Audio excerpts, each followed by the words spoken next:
Chicas, en el video le vamos a mostrar el reto que le vamos a hacer a Liana Laya.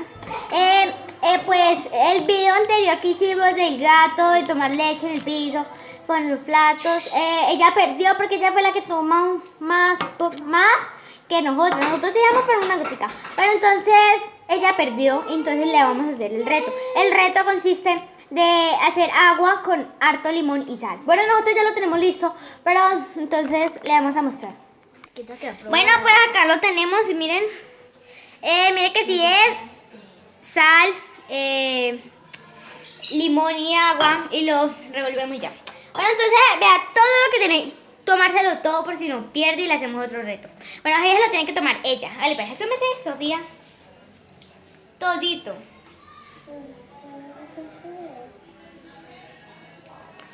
No lo puede botar. Aunque sea toma otro poquito más. No tomamos nada. No bajo nada de eso.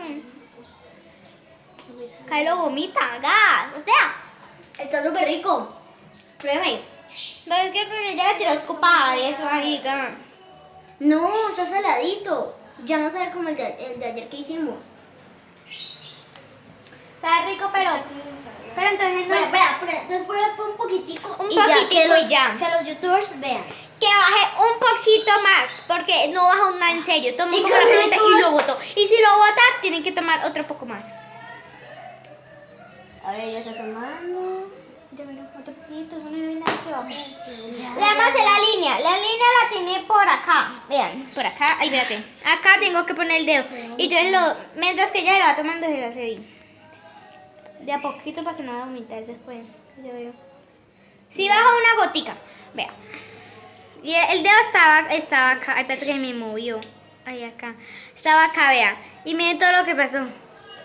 Pero acá no se ve como más alto, pero acá estamos. Bueno, ella ya hizo el reto y bueno, pues vamos a hacer otro video del tag de las primas y lo vamos a hacer en otro video porque ya quedaría súper raro acá. Bueno, que espero que le den like, que se suscriban, que comenten más retos y que compartan. Un beso.